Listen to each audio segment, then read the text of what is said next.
Góða kvöldið, Grétar Mar heiti ég og við erum hérna, ég mættur hérna með 2 gesti í sjávarútvegsspjalli í kvöld og tilefni kannski þessa spjalls verður meira og minna byrjun á að fjalla eiginlega danska blaðagrein frá síðustu helgi fiskveiðistjórnunarkerfið á Íslandi og hvernig var talað það í þessari blaðagrein og þeir sem eru hérna gestir hjá mér í kvöld eru Björn Ólafsson úr Keflavík, fisktæknir eða útgerðartæknir, hvort ertu Björn? Útgerðartæknir, já. Og Jón Baldvin Hannibalsson, fyrrverandi sjómaður og fyrrverandi alþingismaður og ráðherra formaður Alþýðuflokksins og formaður Alþýðuflokksins í gamla daga, eða það ekkert langt síðan, það einhver 30 ár eða eitthvað þess og þar. En það tilefni kannski hvernig útreið íslensku sjávarútvegur að fá í dönsku pressunni í dag, Jón, við byrjum á þér. Já, þessi úttekt út frá sjávarútveginum á íslensku þjóðfélagi sem birtist þarna myndi mig á það í gamla daga, 2 árum fyrir hrun. Þá skrifaði danskur blaðamaður fór rétt með staðreyndir og sagði að það var að fjármálakerfi íslenska væri sjúkt og það væri komið að ystu nöf og myndi hrynja. Og þá var íslensku menntamálaráðherra uppi sem hét Þorgerður Katrín Gunnarsdóttir og enn að. Hún var svo hneyksluð á þessum dana að hún sagði sem menntamálaráðherra, ég bara legg til að maðurinn fari í endurmenntun, afli sér endurmenntunar. En hann hafði nú rétt fyrir sér þá og það ekkert þetta að segja en þetta stórum dráttum rétt sem þið segja.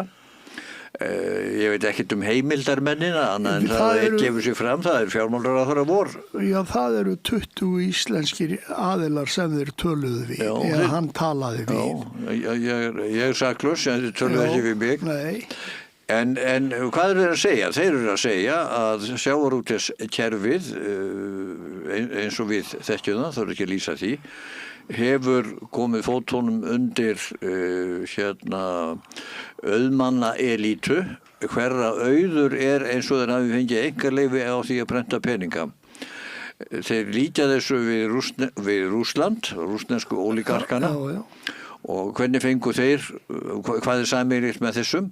Þeir hafa fengið þennan auð, þennan ofurauð, ef við berum hann saman við þjóðfélagið í heild, þeir hafa fengið hann fyrir tilstilli stjórnmálaafla í skjóli pólitísks valds.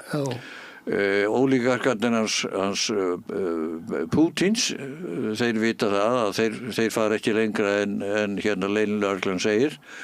Að því okkur varðar þá það eins að þessi þessi stórum dráttum 6 fyrirtækja samsteypur þær byggja í upphafi á því að þeim var úthlutað leyfum til þess að nýta helstu auðlind okkar þá sem þá var virt. Og það auðvitað bylting, það þjóðfélagsbylting. Við verið hér á þessari eyju og haft frjálsan aðgang að sjó í 1000 ár. Þegar að við blasir eða við erum hræddir með því að við séum að ofveiða helstu nytjastofna, þá tekur ríkið sér til og lokum og setur á kvótakerfi, skammtar það hverjir mega og hverjir mega ekki. Og í upphafi var þetta ákveðið að veiði heimildir skyldu miða við veiði reynslu á til 3 árum án þess að greiðsla kæmi fyrir og það var réttlætt á því ég var í ríkisstjórn á þenn tíma, það var réttlætt með því að sjávarútvegurinn var sottinn skuldir og þá hafði ekki enn myndast ein auðlindarenta en það gerðist hins vegar á nokkrum árum. og það að segja, frá og við getum sagt í einföldunarskyn, þetta svolítið einfaldað, frá og með 2000 þá hafði myndast auðlindarenta, hvernig verður hún til? Hún verður til á þann veg að þegar þú veist að þú mátt ganga að auðlindinni, þú engin samkeppni, það engin sem tekur þetta frá þér, þú hefur þessa heimild, þú getur sótt hana hvenær sem þér hendar með sem minnstum tilkostnaði, fækka skipum, etc. Þannig að saman á að fara að þetta gulltryggð arðsemi, þess vegna sagði ég leyfi til að prenta peninga. Og í auðlindahagfræðinni þá sagt að ef umræða að ríkið taki að sér eignarhald á því sem innan íslensku lögsögunar, þá það í nafni vísindana, nafni þess að forða ofveiði, þá skapar það sérstaklega auðlindarentu, það að segja hagnað umfram allan rekstrarkostnað, fjárfestingarkostnað, launakostnað, tækjakostnað, allt saman. Við þurfum ekkert nema að líta hérna yfir hafið og til Normanna, þá sjáum við hvernig þetta var gert skynsamlega og í stórum stíl. Auðlindarentan í olíubransanum og gasbransanum norska var frá upphafi vega. Þeir nýttu markaðsöflin, það var útboð á heimildum til þess að nýta þetta, ströng skilyrði það hverjir máttu nýta til þess að yfirfæra þekkingu yfir til Normanna, ráða norska menn, etc. Og fyrir þetta urðu menn að borga auðlindarentuna eða stórum dráttum 85% af auðlindarentunni. Og nú ætlum ég að fara að stytta þetta. Við sjáum bara samanburðin. Í Noregi, þjóðarsjóður norskur, mesti fjárfestingarsjóður í heimi. Jafnvel þegar olíu og gas farið, þá mun þessi sjóður væntanlega, ef kapitalismin handir uppi, skila þeim enn arði. Noregur skuldlaus, ríkasta þjóð í heimi. Aðrar þjóðir sem hafa lent í þeirri ógæfu af olíu og gas eru yfirleitt í rúst eða stjórnað af þjófum og glæpamönnum eins og Sádi-Arabía og Nígeríu og annað slíkt. Þetta blað sem þú byrjar að spyrja einfaldlega að segja, býðu nú við. Sjávarútvegur á Íslandi eiginlega rekið með á þeim forsendum að það eru fáinna fyrirtækjasamsteypur sem hafa 80% af veiðiheimildunum og hérna það blasir við að auður þeirra svo í gamla daga til sjós var aflahluturinn, sjómannshluturinn var 1/3, var ekki? 1/2. Það var reyndar á öllum togurum og vertíðabátum, þá var skipstjórahluturinn 2, hásetahluturinn 1 og reyndar var þetta aðeins öðruvísi á nótabátum, það að segja síldarbátum. Þar kom skipstjórun upp í að vera með 3 hluti á meðan að hásetin var með 1. En það var út af því að það hafði verið alltaf hæstlaunaði maðurinn á þessum bátum var svo kallaður síldarbátum. Bassi sem var upp á brú og fann síldina með augum og kíkir og hvar var vaðandi síld og þá sagði hann skipstjórunum sem var niður í brú, farðu í austur eða vestur eða hvert sem var.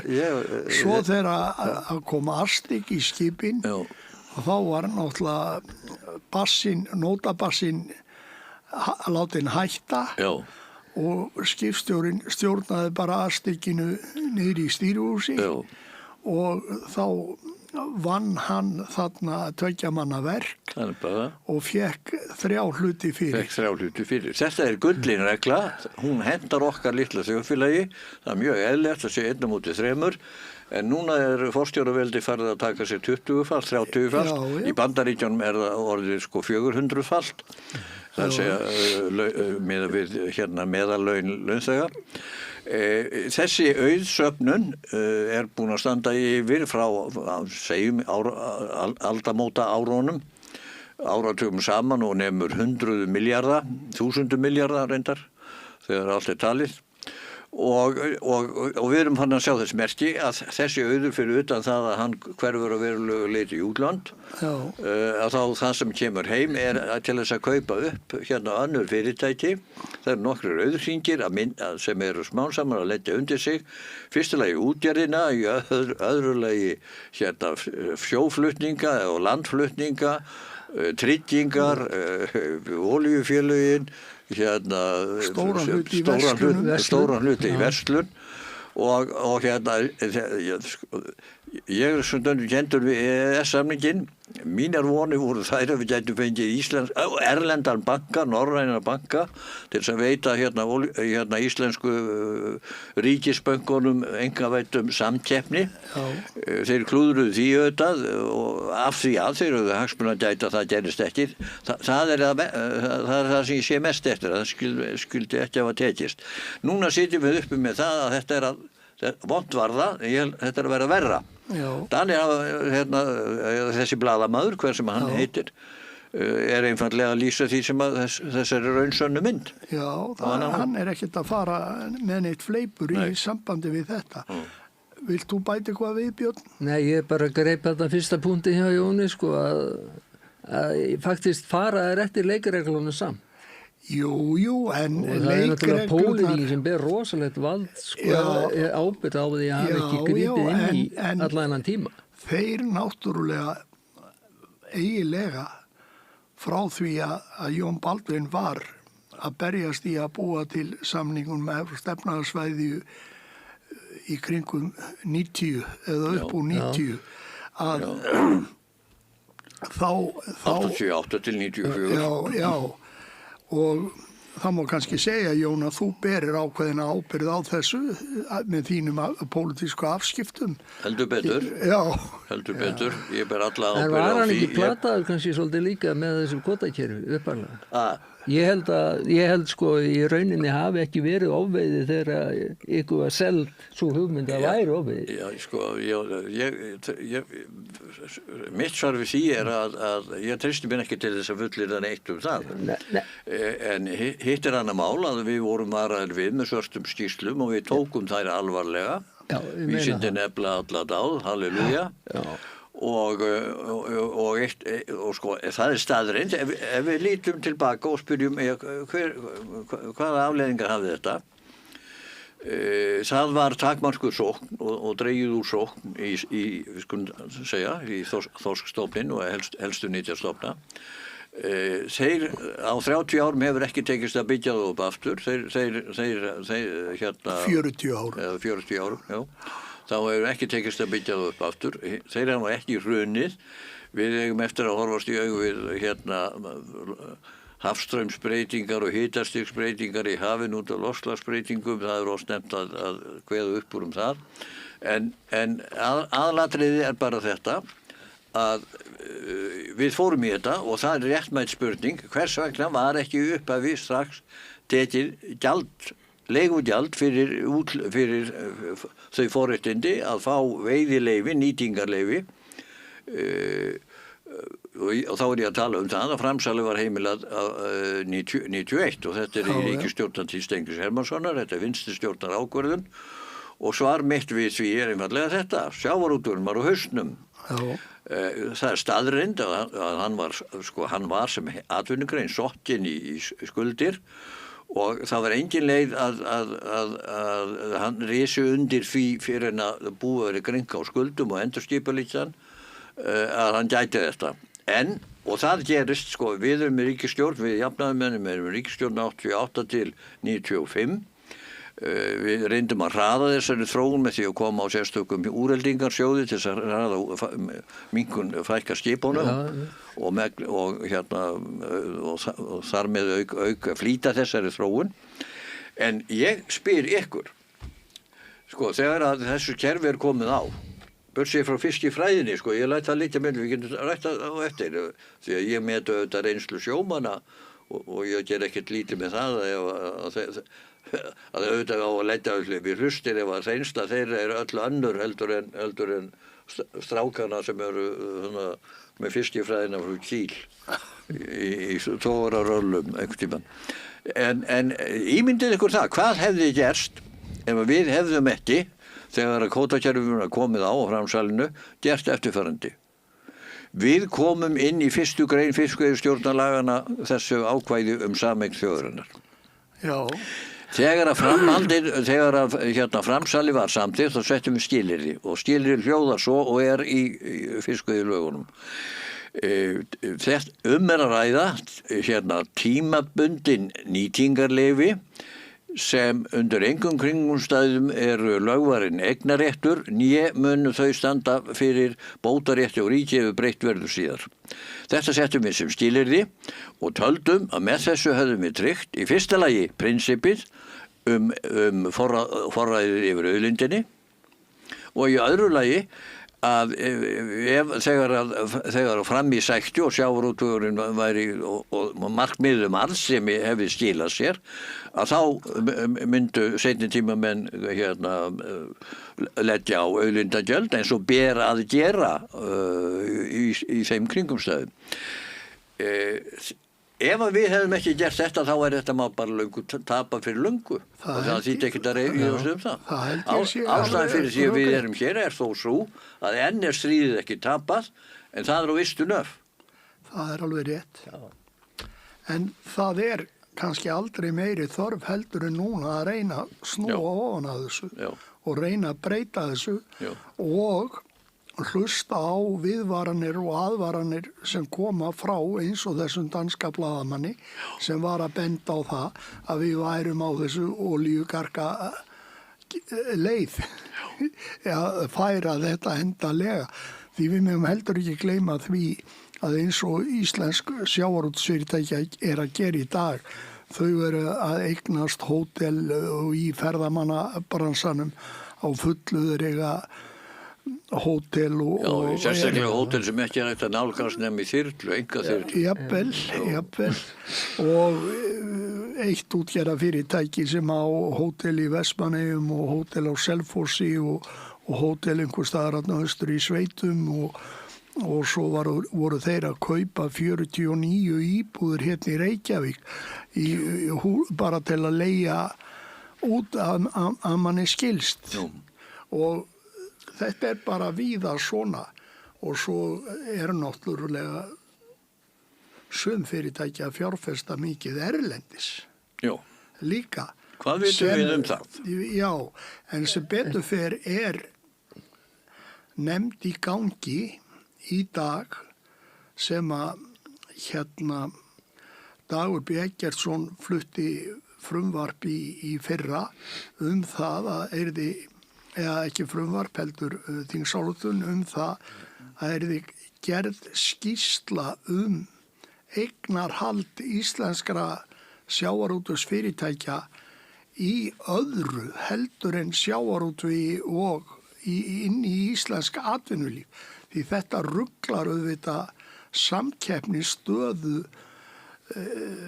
annarra fyrirtækja í bæði ferðamanna iðnaði eða hvaða rekstri sem Við vitum þeir eiga pítsustaði, þeir eiga orrabaunir eða hvað, frúin í Vestmannaeyjum. Þeir eiga líka mikið erlendi, sko.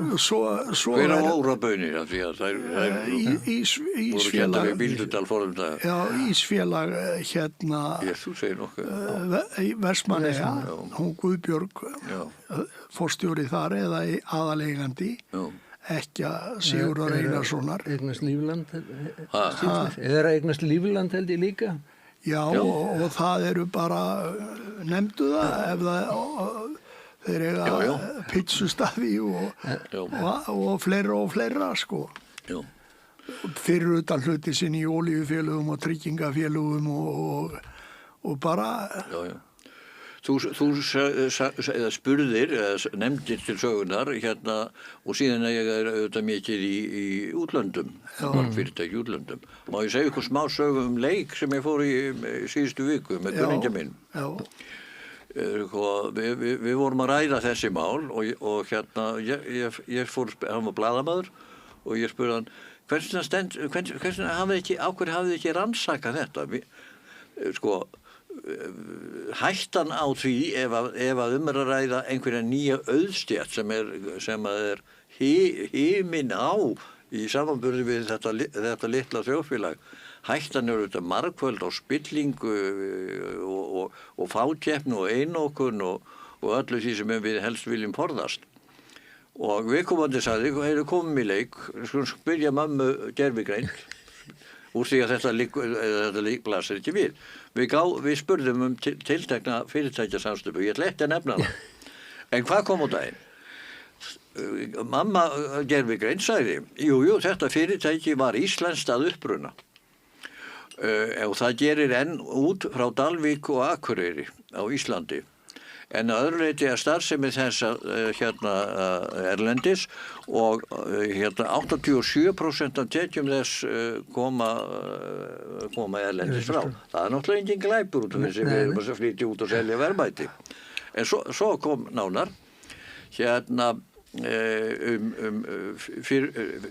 þetta fyrirtæki, samsteypan samanstendur af 3 fyrirtækjum á meginlandi Evrópu í fiskvinnslu, 1 fyrirtæki á meginlandi Evrópu sem sér pökkun og dreifingu til séraðila, 2 fyrirtækjum í Bretlandi sem að sjá dreifingu og markaðssetningu og sölu,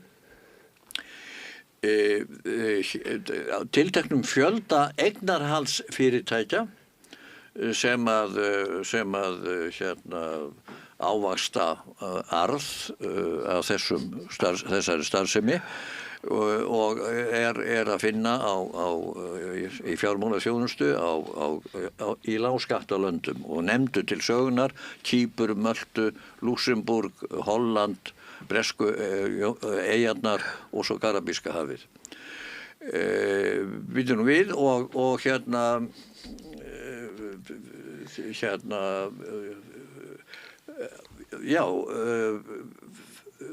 að því varðar. Já, og síðan auðvitað að sko, arðurinn af allir þessari starfsemi með öðrum orðum í eignarhaldsfélögum sem eru undirfélög og flókið að reka sko, eignarhaldið á því. Þetta eru ávöxtunarfélög sem eru af skattalegum ástæðum skráð utan Íslands. En eitthvað af þessum peningum kemur tilbaka og þá kom upptalningin sem ég var með áðan skipaflutninga á landi, tryggingar og retailverslun og þið nefndu nú ekki pizzustaði. En niðurstaðan var svo að þetta var, já, og svo glemdi ég því að en áður en kemur að eignarhaldsfélögunum þá var þetta fyrirtæki með 8 fyrirtæki sem að höfðu keyptu veiðiheimildir í öðrum löndum, flestar í Suður-Ameríku en einnig í Afríku. Hann nú. Og ég var að spyrja blaðamann, sko, af hverju skrifið ekkert þetta? Það er verið að tala það að þau þurfa að leggja alla staðreyndir á borði til þess að við séum, tölum eitthvað að viti þetta sem við erum að tala Guðmundur Brím var að segja að allt væri upp á borðum. Já. Þegar hann var spurður þessa blaðagrein, þá sagði hann að allt væri upp á borðum í íslensku sjávarútvegi. Hver sagði það? Guðmundur í Brím. Guðmundur í Brím, já, hann er gaman saman maður. Já, bersýnilega. Ég var alltaf líka vel við hann, skemmtilegur. En hann fullyrti þetta, allt væri upp á borðum. En svona líka. Svona líka, já. En nú geta menn að vísu sagt að það er ekki allt hérna eins. Nú geta menn auðvitað sagt, sko, að mamma greindi nú ekki alvitur. Nei. Því að stundum koma rangar upplýsingar sko, en hún veit allt, það er vitað. Hún veit allt sem sett hefur verið fram. En ef eitthvað af þessu er rangt, þá skora ég á Guðmund Vinnvorn sem vil hafa allt upp á borði að afsanna það með því að leggja allt á borði. Já. Það væri gott innlegg í umræðu. Og síðan er það auðvitað ríkisstjórnarinn, sko, ríkisstjórnin vann sko, síðastliðið haust á Alþingi þegar ríkisstjórnin var að reyna að kalla þetta leiðréttingu og koma á sko smávægilegu hlut af auðlindarentunni sko í veiðilegagjald og sko að horfa upp á Alþingi Íslendinga stjórnarandstöðuna verða eins og krakka í leikskóla, askrandi og bladrandi og bullandi tóma helvítis vitleysu, sko, það var grátlegt og sorglegt að fara. Þeir verðast ekki bera nokkra virðingu fyrir Alþingi, þessir menn sem að ganga erinda auðkjúingana. Nei, það nú bara tilfellið. Maður skynjar þetta og sérstaklega þegar maður eitthvað að koma þarna inn á Alþingi sem varaþingmaður, þá finnur maður alveg hvernig þessi mórall hjá sérstaklega stjórnarandstöðunni í dag, en það auðvitað ýmislegt sem maður vildi sjá og ég nú óska eftir því og gerði það í gær síðast að óska eftir því að hafa sérstaka umræðu fiskveiðistjórnarkerfið á Íslandi, fá sérstaka umræðu það til þess að reyna að upplýsa Alþingi hvernig málin ganga fyrir sig, en hvort að það kemur eitthvað svo út úr því eða ekki, eða hvort að fólk heyrir það eða hvort að þessi umræða fæst. Hvað margir á þingi núna sem hafa verið til sjós? Ég veit ekki enginn fyrir utan þig? Ég held að ég sé eini sem hefur verið starfandi sjómaður í einhver tíma, svo eru svona hobby sjómenn sem hafa verið örfá mánuði eitthvað þess áttar. En ég veit ekki neina sem hafa haft af þessu atvinnu. Ég var sjómaður í 42 ár og skipstjóri af því í 34 ár. Þannig að ég hef svona smá innsýn í þetta á miðað við marga aðra.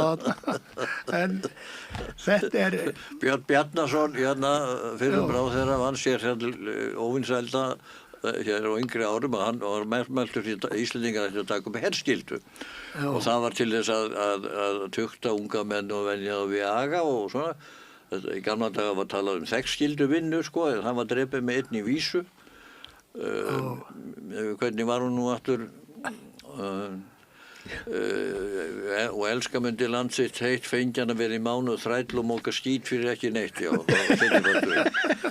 En ég þeirra skoðunar að það ég senda unga menn til sjós.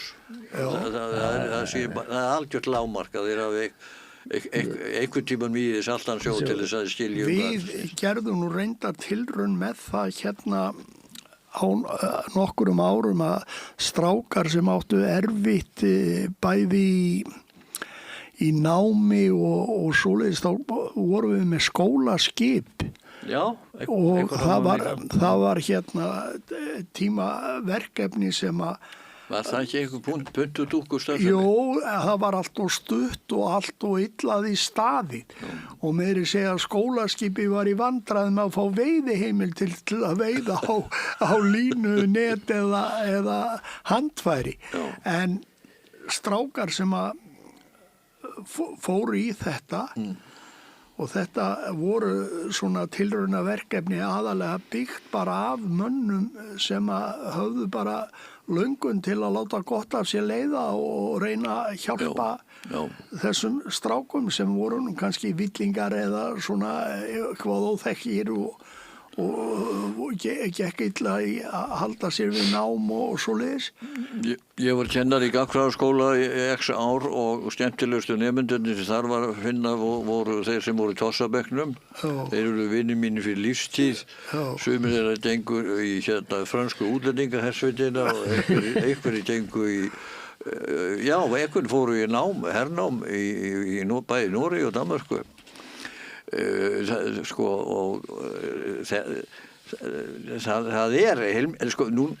hugsið einhvern daglega í fréttum einhvern væl lausung og agaleysi í íslenskum skólum og ég hef líka reynt það sem gestur í skóla kom inn í skóla og nemendur litja á göngunum og þeir standa ekki upp einsinni og ég maður það sparka í rassinn á þeim til þess að fá þá inn í stofu og til þess að tala við þá. Hvers konar mannasiðir þetta? Já. Nei, þessir og bara margir ungir strákar sem hafa komið til sjós, þeir hafa bara haft mjög gott af því. Þeir að læra að þurfa að standa sig í stikkinu og standa sína plikt og það hefur bara búið til marga góða menn ekki spurningum það. Partur af lífsreynslu Íslendinga. Og bara að þurfa að vinna og vinna mikið og verða þreyttir og allt það. Þeir hafa bara gott af því. Það drepur engan. Nei. En annars sko það ástandi hérna er þannig að núverandi ríkisstjórn sem að vill vel og vill reyna að lagfæra þetta. Þú talar einhverja nefnd að störfum til þess að kanna fiskveiðistjórnarkerfið og meta afleiðingar þess. Sko, við eigum, ég veit ekki til hvers að akademían, hérna þessi háskóli ef ekki væri til þess að gera núna úttekt á auðlindastefnu. Sko, við erum, það verið að tala um að ganga í Evrópusambandi. Hérna, og þá segja menn, sko, en við förum ekki, sko, þar inn, við ástýlum okkur, það verður að vera gulltryggt að við höfum forræði yfir auðlindunum okkar. Já, Við settum inn í lögin að auðlindirna væru í þjóðareign og þetta væri nýtingaréttur tímabundinn en ekki eignarréttur. Framkvæmdin öll í höndum þingmanna. Þess að þetta sé eignarréttur. Þetta gengur fyrir sig í dag. Algjörlega sem eignarréttur. Þetta fyrsta lagi, þetta veðsett og það lög samkvæmt. Þorsteinn Pálsson setti þau lög 97. Því var reyndar breytt. Nú má ekki veðsetja kvótan beint, en þeir veðsetja skip með þessum veiðiheimildum og svo bara kemur einn skilmáli neðst. Ekki má færa veiðiheimildir af skipinu nema með samþykki lánastofnunar. Já, nefnilega það. Þannig að þó þú veðsetjir bát sem kannski 20 milljón króna virði, en það hvíla á honum veiðiheimildi fyrir 2 milljarða, að þá þetta er svona farin Krísuvíkurleið eða Krókaleið. Fjármagninu vill hafa sína tryggingu. Já. En sem sé, staðreyndirnar eru þær, það er veðsett. Þetta er hérna, þetta gengur kaupum, veiðiheimildi ganga á kaupum og sölum. Nýtingarétturinn heitir það og 1 tonn af þorski í dag er verðmetið, ef þú ætlar að selja það, á 7,5 milljón. Já, nefnilega það. En trúið þessi menn ekki á markaðsöflin? Jú, en ekki meir en það að þeir fást ekki til að setja fiskin inn á fiskmarkað og láta verðmetan eftir fiskmarkaðsverði. Það kostar í dag að kaupa 1 tonn af þorski 7,5 milljón, 1 tonn, en ef þú veiðir það og selur það á markaðsverði, á hæsta verði, á fiskmarkaði, þá færður svona 7 til 750 krónur fyrir kílóið. En það þýðir það að eignarverðið er 10 sinnum hærra og það þýðir það að þú þarftir umverulega að geta fiskað þetta tonn í 20 ár. Eða 25 ár til að geta borgaða með verðmætunum sem það gefur af sér. Af hverju liggja þessar staðreyndir ekki upp á borðinu? Já, þetta er meðal annars það sem menn vilji ekki gera. En þegar að ég var 93 á skipi sem var keypt frá Hornafirði með kvóta, að þá var þorsk kílóið á 130 krónur. Við fengum að setja það eigin kvóta inn á fiskmarkað og þá fengum við 120 krónur fyrir kílóið. 115-20 krónur og þannig að við fiskuðum á eiginlega fyrir lítið minna heldur en söluverði var eða kaupverði var á sem væri eins og við værim að selja í dag á 700 eða 7,5 milljón tonni. Það ég ætla nú að vona að þessi nefnd hérna sem vegstað skili einhverju skili sinni skýrslu og byggi þá staðreyndum, en hitt síðan aðeins þessa umræðu. Það ekki hægt eiginlega að ræða þessi mál án þess að segja, og það niðurstaðan á því öllu saman.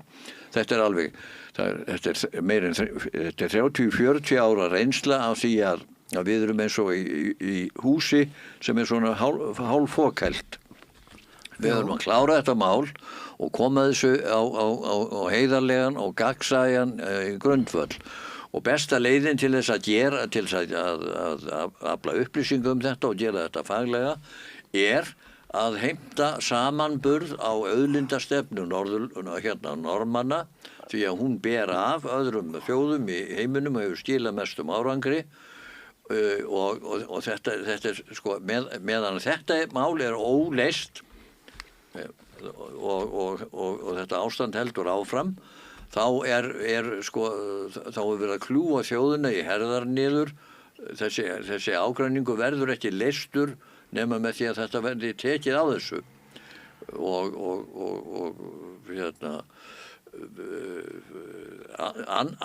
Við getum borið saman, syns ég. Okkar aðferð hefur komið þjóðarsjóðunum sko í hendur á nokkrum fjölskyldum sem ganga þar kaupum og sölum og erfast og skiptast við hjúskap og svo framvegis í höndunum og einhverju fjármála elítu sem að leggja undir sig land og þjóð.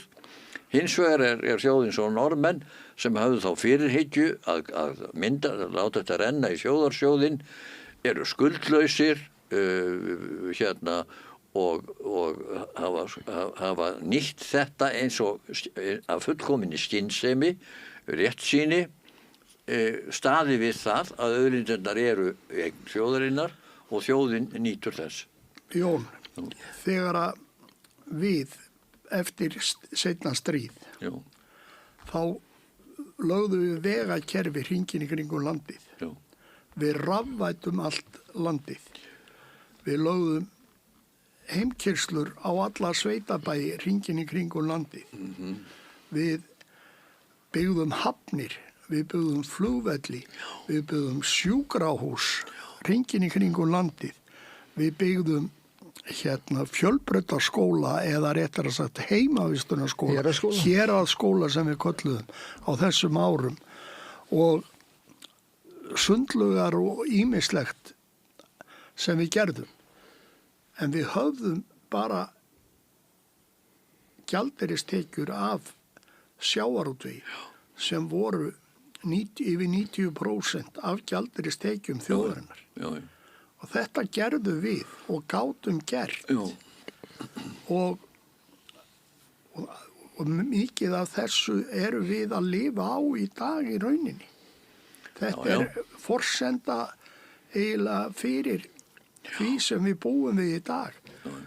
Núna getum við ekki lagt almennilega vegi, við getum ekki gert nokkuð skapaðan hlut. Við erum í vandræðum að byggja spítala, nýtísku spítala í dag.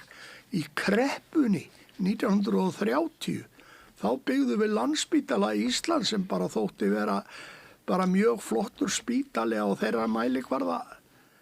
Ísfirðingar undir forystu Vilmundar landlæknis byggðu sjúkrahús Vestfirðinga á einu ári. Það var fyrsta skóflustunga var hausti 24 og 17. júni árið eftir var það vígt. Í kreppunni. Í kreppunni. Já, nei, menn það fyrir kreppu, sko. En hverju orðið sannara, einu sinni upplifði ég það að formaður fjárveitingarnefndar breska þingsins kom í heimsókn og hann settist hjá mér upp í fjármálaráðuneyti þá og spurði þessara spurningar sem að þú ert nákvæmlega með nú. Ég hef heyrt það, sagði maðurinn, og þú hafi lært einhverja hagfræði hjá Skotum. Útskýrðu nú fyrir mér hvernig þið farið að því og svo taldi hann upp hafnir, flugvellir, sjúkrahús, heilbrigðisþjónusta, almannatryggingar og bara áfram og lauk þessu með því að segja ég er þingmaður í kjördæmi í suðaustur hluta London sem telur 300.000 manns. Við höfum ekki efni að reka eina heilsugæslu. Hvernig verður þið að þessu? Svar mitt var, þið voru að athuga það að við síðastliðin 700 ár vorum við fátæk nýlendu þjóð og mistum eiginlega af innbyltingun og öllu saman. Við erum að bæta okkur þetta upp, við erum að hafa hraðar hendur. Já, hann sagði, já, þetta ágætt rétt voru ekki á þér, en þetta skýrir ekki. Ég trúi þessu ekki að þetta sé hægt, sagði. Þannig að það var íslenska kraftaverki sem þú lýstir réttilega, og þeim mun meiri smán nú þegar að við höfum rent fleiri stóðum undir okkar efnahag. Það er ekki bara sjávarútvegur, það er stóriðja, það er orka, það er lyfjaframleiðsla, það er hátækniþjónusta og allt hvað eina. Allt komið til ferðaþjónusta. Peningarnir streyma inn, en á sama tíma er ekki hægt að opna fyrir útvarp. Þá er neyðarástand og sjúkrahúsum og spítölum og gamla fólki. Svo má ekki gleyma því að við erum að fá 3 sinnum hærra fiskverð í dag, framreiknað, heldur en við vorum að gera fyrir dag á kvótakerfisins. Það hefur bara hækkað 3 sinnum meira. Þannig að við látum arðinn af því renna í vasa forra og mest af þeim til útlanda.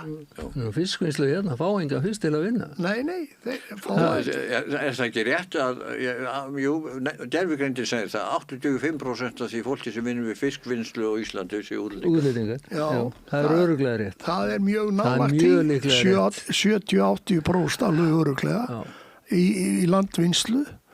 Það er heldur skárra. Svo segja sægreifarnir að þeir tala þetta hræðilega landsbyggðarskatt sem verður að leggja á þjóðina.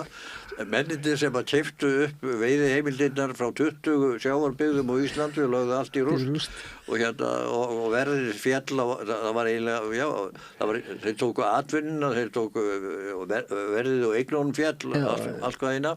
Þeir segjast núna að vera verndar eignar landsbyggðarinnar, vitandi vits að þessi elíta sem á þessi fyrirtæki, þeir búa, sumir búa í Noregi, sumir búa í London, sumir búa á Spáni, en allavega þetta eru 6 eða 7 pláss á Íslandi sem njóta þess, en hvað með öll hinn? Þau eru bara í rúst, það er bara ekkert flókið, þau eru bara í rúst. Og núna eru þeir alveg brjálaðir yfir því að reyna að búa til strandveiði kerfi þannig að minnstu bátarnir geti fengið að veiða fisk á handfæri sem er náttúrulega umhverfisvænt og eyðir minnstri olíu og raskar minnst botninum og lífríki. Þeir hafa engan áhuga þessi veittu meiri fiskur en þeir veit. Og mannst þetta Kristjáni Ragnarssoni í LIU í den. Hvort ég maður. Hann var alltaf brjálaður þegar það var gefin út ráðgjöf. Núna heyrist aldrei múkk. Nei. Þeir bara, takk. Nei. Þeir hafa ekkert hag af því að láta veiða meiri fisk. Þeir fá hátt verð fyrir það sem þeir veiða og svo eru þeir að leigja frá sér það sem þeir veiða ekki fyrir 600 krónur kílóið. Hafró gaf út 2019 að þá væri stærsti þorskstofn við Ísland í 60 ár. Já. Á þeim tíma sem vorum veiða 400-500 tonn af þorski. Já. Og svo gefa þeir út kvóta upp á 200.000. Já. Og svona er þetta búið að vera núna ár eftir ár. Hún bara verið vera haldið í þessum 200.000. Reyndar er hann að hraðri niðurleið núna, það er alveg furðulegt þegar stofninn er svona stór og hrygningarstofninn er stór eins og þeir vilja hafa hann. Fiskirið er svo gigatist núna út allt land. Þá stefnir því að ráðgjöfin hafi minnkað 33% á 10 árum. Sem er sem stenst enga veginn vísindalega samkvæmt þeirra eigin gögnum. Nei. Hvernig á að taka á þessu? Nákvæmlega. Þú veist, maður skilur ekki. Björn, þú hefur nú verið að taka saman tölur og stúdera mikið hvað Hafró hefur verið að gera. og nú fyrirverandi starfsmaður Hafró til Já, ég voru að sjó hjá Hafró. Já. Og hefur sett mikið inn í þessi mál og náttúrulega vakið athygli á því sem að við erum búin að veiða 35 milljón tonn af loðnu frá því að við byrjum að veiða loðnu á Íslandi. Það ekki rétt var hjá mér? Jú, það líklega aðeins meira núna, jú. 35 milljón tonn og loðna hvernig byrjum við? 1964-5. Já, en ekki að neinu viti svona fyrir töluðu setna, sko. Eftir 70 til 80 eitthvað þá svona. Þá farið að gera út á þetta mjög markvisst, sko. Var þetta að vera milljónir tonna. Og var náttúrulega bara brætt. Já. Bara ódýrustu allt brætt. En alveg sama, það búið að taka þetta úr lífríkinu og þetta náttúrulega fæða fyrir fisk og ábyggilega vegna þess að fæðu frambóðið sem við erum búin að veiða af þessari loðnu. Loðna að jafnaði eins og fiskifræðingar hafa sagt svona 40% af ársfæðu þorsks yfir árið talið.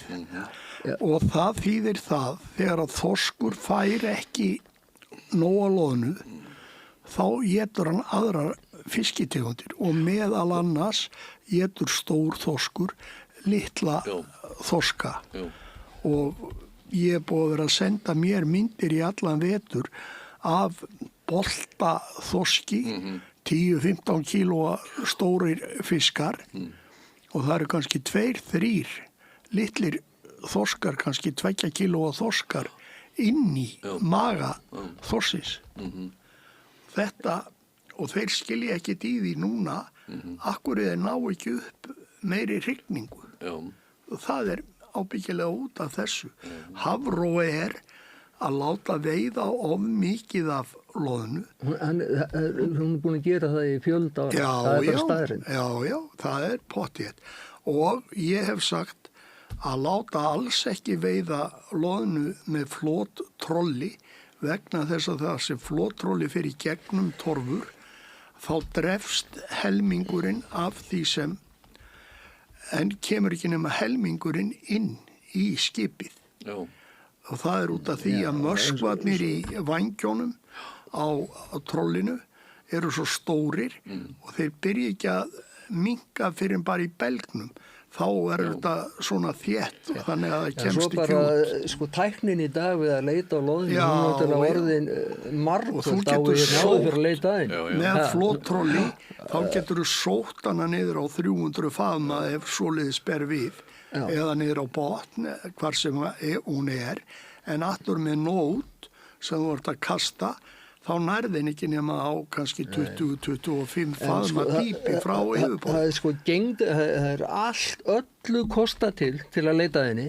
Það og síðan og náttúrulega flottustu fiskileitar tæki sem til einhver fáránleg regla að skilja eftir einhver 165.000 tonn sem hún hrygni. Því að þeir eru búin að reikna út hvað náttúran þarf sko til að það sé hægt að búi til annan loðnustopp sko, hann taki við næsta ár. Það eru búin að reikna út. Þeir eru búin að reikna út hvað fiskarnir í hafinu þurfa að éta á allt. Og þetta eru bara nýja rannsóknir búin að sína að þetta gengur ekki. Þetta bara bull. Já, nákvæmlega. En það þessi þrýstingur frá þessum fyrirtækjum að sé veitt loðna. Uppsjávarflotinn þarf að græða líka. En sá sem að segir ég vísi algjörlega og bug niðurstöðum þessara rannsókna. Hann fær á sig þá fordóma, hann sé bara að tala í nafni einhverja sérhagsmuna, hann vilji meira af þessu eða hinnu og svo framvegis og það sé ekki hægt að reiða sig á þetta. Nú það svo að í akademíu, vísindin eru ekki, þau eru ekki ginnheilug, þau eru ekki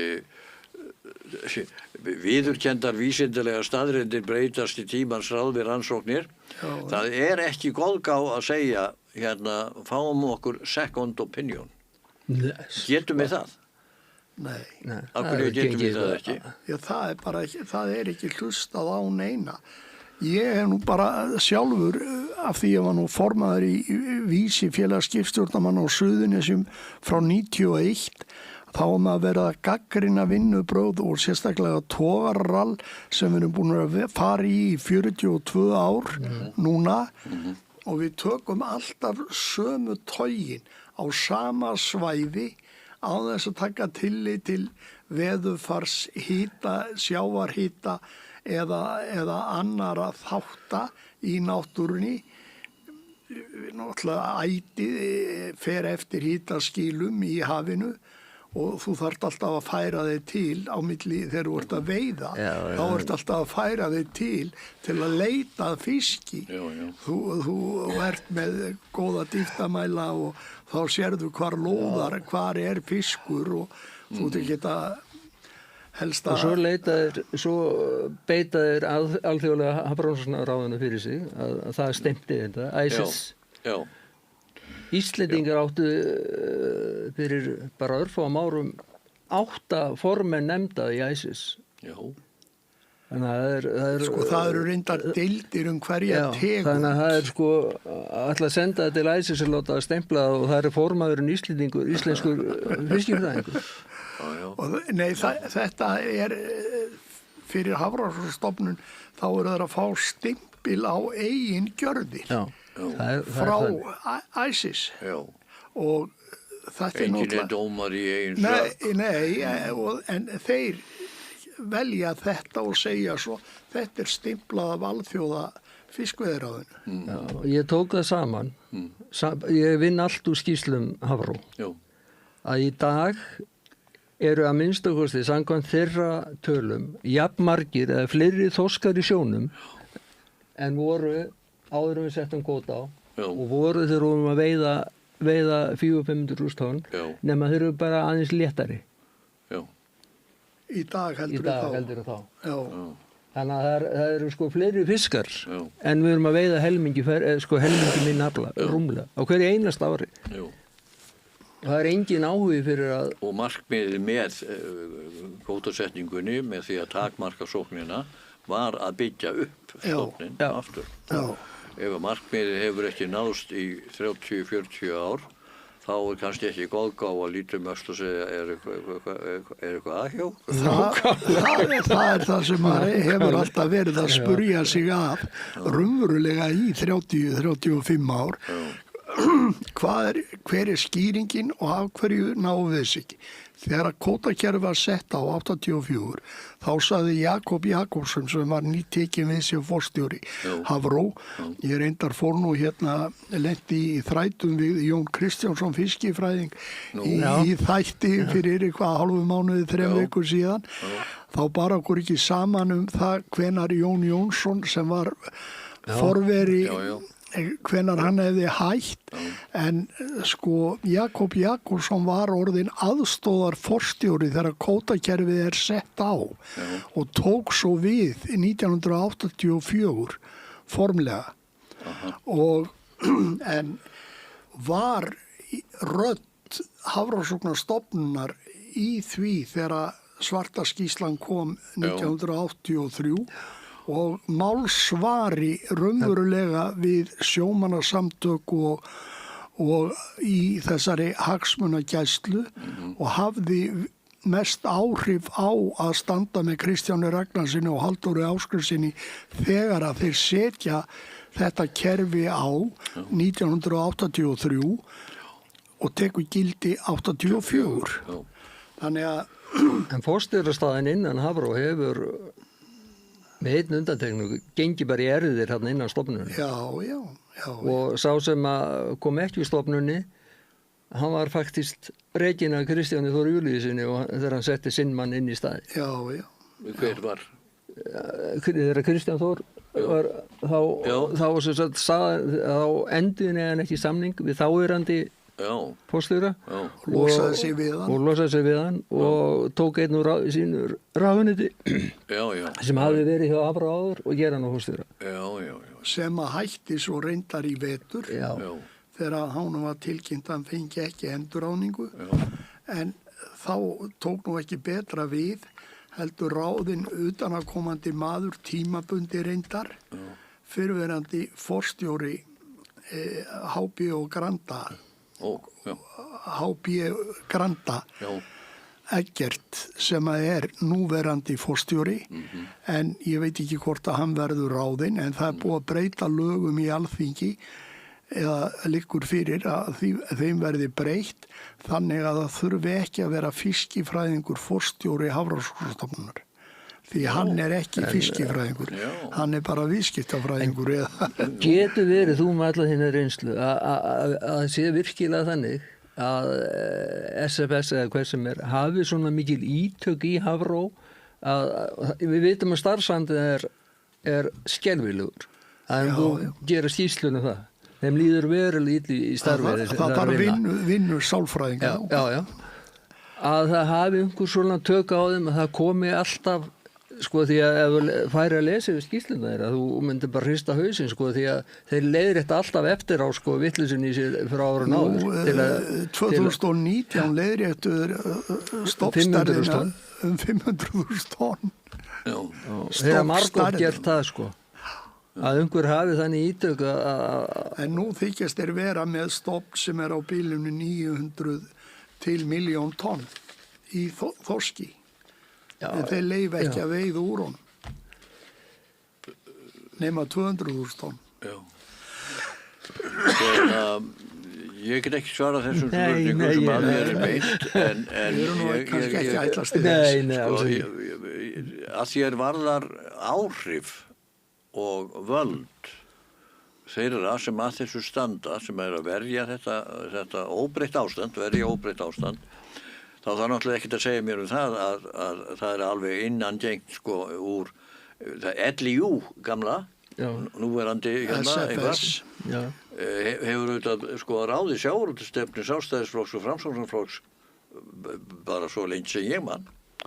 Já, það náttúrulega ekkert flókið að fyrrverandi framkvæmdastjóri SFS, Kolbeinn Árnason, sonur Árna Kolbeins, sem þú þekkir nú frá fornum fari, og hann inn í atvinnuvegaráðuneytinu í sambandi við auðlindirnar og skrifar frumvörpin þar og leggur á ráðinum hvernig eigi að útfæra hlutina fyrir Hönnu Katrínu núverandi ráðherra, sem að væri nú kannski og þyrfti nú kannski hér eins og í mörgum öðru löndum að skipta embættismönnum út við stjórnarskipti, að sitja ekki uppi með alla gömlu jaxlana þegar að koma ný stjórnvöld. Mikil ósköp,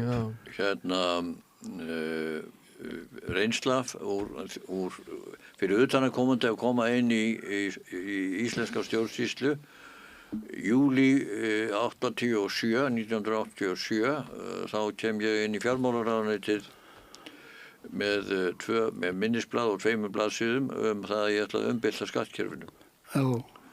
Og ég kalla til fundar daginn eftir hjá helstu mannum ráðuneytisins. Þarna var tekjudeild til, skattar eru tekjur, það var tekjudeild og ég býð þetta fólk velkomin til starfa, lýsi svolítið betur hvað ég ætla að gera. Ég ætla að koma á staðinn fyrir söluskatt frá 0 og upp í 1000%. Ætla ég að koma á virðisaukaskatti. Ég ætlaði að koma á tekjuskatti einstaklinga í einu þrepi sem ekki sósíaldemókrati, en þó með háu, sko, balansin átt að vera milli þess, það verður einfalt og auðskilið og menni helst ekki að þurfa að telja neitt fram. Það á að vera tekjumörk, sko, skattfrelsismörk eigi að vera há, en að öðru leyti á það var að vera 27% skattur fyrir utan útsvarið og nú síðan tekjuskattur á fyrirtæki og tollar samræmdir með við Evrópusambandið. Það var ein tekjudeild samanstóð á stelpum sem voru nýjútskrifar úr lagadeild og þær voru allar með rauðar neglur og vel til aðra. Fínar og flottar. Og svo réttir einn upp hendina og spyr hvað virðisaukaskattur? Niðurstaðan var svo að ég þurfti að ráða 8 manns til að geta komið mínu prógrami fram úr atvinnulífinu og af því að ég hafði gert Jón Nafna minn þjóðhaga ráðherra að þá voru menn og lausu þar og ég fekk 2 þar og ég fekk 1 frá ASÍ og svona 8 manns allt í allt. Fjármálaráðuneytið sem þá var talið best rekna ráðuneytið af þeim öllum réð ekki við verkefnið. Ráðuneytisstjórinn, hann hafði verið rekinn Seðlabankanum fyrir leti og ef einhver rekinn fyrir leti í Seðlabankanum þá hlýtur það eitthvað að vera annar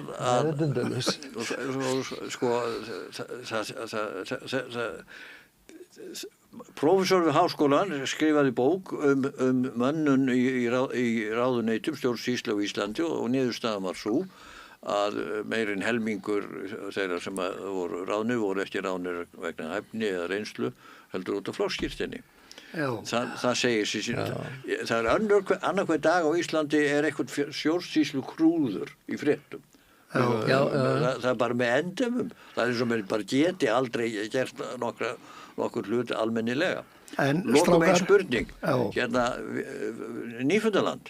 Það var fyrsta borgin sem ég kom til borði togara og það var St. John's og við vorum að veiða þar 30 mílna landhelgi á sama tíma og Lúðvík var útgerðarmaður vor það var á Gerpi á sama tíma og hann var að færa út íslensku landhelgin 12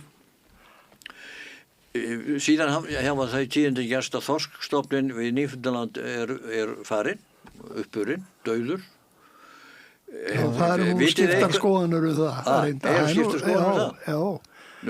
Ég hef séð vídeómyndir frá Jóni Kristjánsinni þar sem hann segir að sé fullt af fiski þar. Nú? Já. Ekki séð það. Nei, en þeim hefur illa gengið að mæla einhvern fisk þar. Mín spurningum beinist að því að þar höfum við dæmi það því haldið fram af vísindum segja. Þorskurinn var svo mjög ofveitur að það gekk af endurnýjunarhæfni hans stöður í hann náði sér ekki á strik. Lengi allavega. Vísindamenn hljóta hafa rannsakað það hvort að þetta virkilega svo og þá svo komið að það engin ráð til þess að byggja hann upp aftur. Það virðist ekki vera. Hjá þeim var það þannig að loðnustofninn hrundi fyrst. Já, það nefnilega það. Hann hrundi þarna nokkrum árum áður. Og eftir þeir fundi enga ástæðu fyrir því annað en það urðu einhverju umhverfisbreytingar í hafinu. Ekki bara að hann áta hann upp þorskurinn. Og í kjölfarið hrundi þorskstofninn og þegar hann hrynur þá engin loðna fyrir til að byggja hann upp sem og það eru nýjar rannsóknir það geta allir flettið upp ef það engin loðna á þessu slóðum þá byggir ekkit upp þorskstofn aðra bólfisk hann veður ekkit og jafnvel lúð hann veður ekkit í aðra tegundir til að verða sér út það æti sem hann þarf og ekki það orku heldur Við þurfum second opinion. Já, heyrðu, en strákar, það búið að vera gaman að spjalla við ykkur og ef það eitthvað sem þú vilt segja lokum Jón, þá það flott. Bara legg höfuð áherslu á það að þetta sem við höfum verið að ræða, það að segja auðlindapólitík að því varða fiskveiðistjórnina, íslenska þjóðin og íslensk stjórnvöld í hennar nafni þurfa nú þegar að snúa sér að því verkefni að móta okkur auðlindapólitík. Ég að tala landið sjálft, réttindi útlendinga til að eignast land, ár, virkjunarréttindi, etc. Landið, árnar, orkuna, vatnið.